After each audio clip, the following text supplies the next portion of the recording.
It was a commuter's worst nightmare. A major interstate bridge collapsed during rush hour. One of the main iconic bridges in the Twin Cities has collapsed. The entire bridge is in the water. 35W Bridge is in the water, leaving dozens of cars and trucks trapped in the wreckage. The flames are very close to that school bus. There are cars on fire right now. Children were running away from this, just horrified. And sending others plunging into the Mississippi River. This is really awful. It's the most awful thing I've ever seen. I just couldn't believe anything like that could ever happen. As investigators combed through the rubble, the collapse sounded an alarm. Are the bridges we drive over every day really safe? A bridge in America just shouldn't fall down. The collapse led to promises to fix decaying bridges across the country. But how much progress has been made?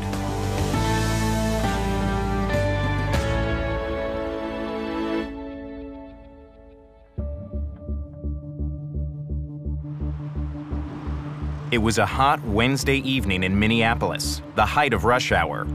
Construction crews were resurfacing the 40-year-old I-35W Bridge when, at 6:05 p.m., it began to shake. I heard a beam snap.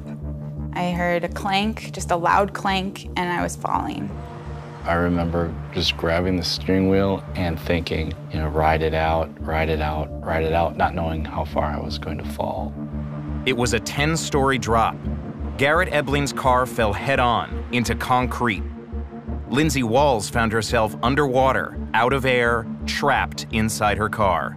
I knew that there would be no one else there to, save me. I started to think about my family and hope that they would know that I was thinking about them. There's hundreds of cars in the river. Bring everything you got. I think there could be people trapped in cars is what I'm really worried about. Walls somehow made it to the surface, where she waited for help. I remember just saying over and over again, I don't know how I got out of my car. I don't know how I got out of my car. And it was just like on repeat. They came up to my car. They found me. The water was up to my shoulder level, mouth covered in blood. It was unlikely that I was going to make it through that night. At the hospital, doctors said they had never seen anything like Ebling. I broke both my ankles. I broke my left arm, severed the colon, ruptured diaphragm, collapsed lung, broke my jaw in 3 places. My mom said the only way that she could recognize me was by my feet. 190 people were on the bridge when it collapsed. By nightfall, 13 were dead. Looks like the scene at the bridge, from the information we have, is largely a recovery operation at this time. With bodies still in the water, questions were being raised as to who was responsible. Obviously, this is a catastrophe of historic proportions for Minnesota. The media began to scrutinize the bridge and how well Minnesota's transportation department maintained it. It's obvious there were troubling safety questions about this bridge years before the collapse. Annual inspections had noted assorted cracks, corrosion, and fatigue. So why was the state of Minnesota all the way up to the governor's office telling us this bridge was safe? Under criticism, Governor Tim Pawlenty defended his record. There were problems with the bridge, but not a recommendation to immediately close it. Again, just because it falls in this category doesn't necessarily mean that it's unsafe. We have to let the investigation and review process work. Investigators from the NTSB, the National Transportation Safety Board, arrived within 24 hours to figure out what went wrong. Officials are looking at everything, from the weight of construction equipment on the bridge to traffic patterns, vibrations, the weather, even the kind of solvent used to melt the ice and snow in the winter. Anything is possible, and we will not rule anything out. We will not rule anything out. Investigators soon began to rule something in. Nearly 300 tons of construction materials had been placed on the bridge, right over a flaw in the bridge's design. The NTSB today said a design mistake involving 16 separate plates from the center span was what they called the critical factor in that deadly accident. The steel connectors known as gusset plates were simply too thin. A half-inch thick when they should have been twice that. Instead of being the strongest parts of the bridge, they were some of the weakest. The NTSB's conclusion meant that a mistake made 40 years earlier had brought the bridge down, and the flaw went undetected because it wasn't standard practice for inspectors to later look for such design errors. When you've got a gusset plate that should have been 1 inch thick and it's only 1/2, that's going to be a problem. Tom Johnson says the accident, while determined to have been caused by the design flaw, also brought attention to a bridge that inspectors had rated in poor condition for 17 consecutive years.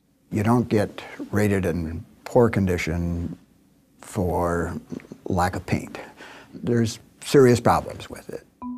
Among other things, past inspections showed a corroded roller bearing wasn't moving the way it was supposed to. The NTSB said it wasn't a factor in the collapse. But an engineer hired by survivors suing 2 bridge contractors says it was a problem that should have been fixed. When steel heats up, it wants to expand. So if the roller bearings are seized and the bridge can't expand, then the loads get worse and worse until finally it's at the point where it's just ready to pop. Inspectors also noted these gusset plates had bowed from stress, but missed the significance. There were opportunities to fix the roller bearings. There were opportunities to find the design error with the gusset plates and to retrofit them. Those opportunities were missed. Guidelines have since been issued to better detect problems with gusset plates and bridge design. But an investigation by the Minnesota legislature sought to find out why the bridge hadn't been reinforced, given its history. Lack of management and lack of identifying of red flags has darn near brought this department down.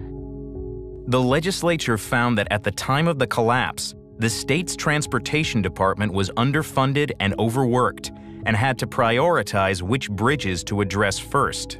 We came away from our investigation that these are professionals trying to do their job, but they had some very severe restrictions about what they could do, largely because of lack of money. State officials referred to bridges like the 35W as budget busters.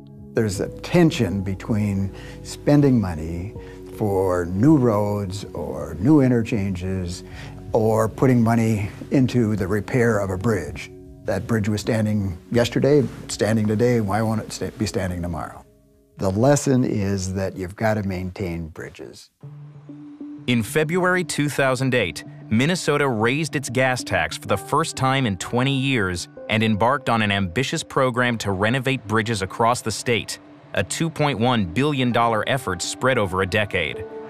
The new 35W bridge is state-of-the-art, built to last 100 years.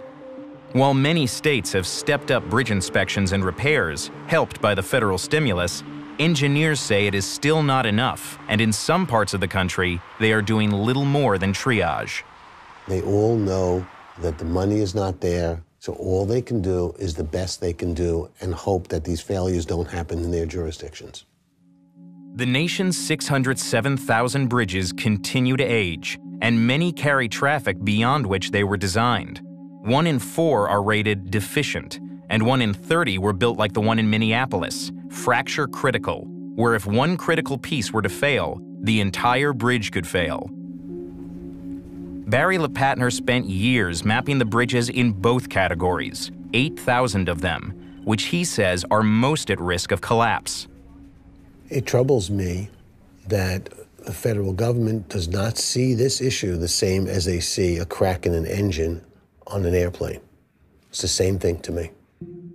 Transportation officials say bridges that fall in both categories undergo rigorous inspections and are closed if they're unsafe.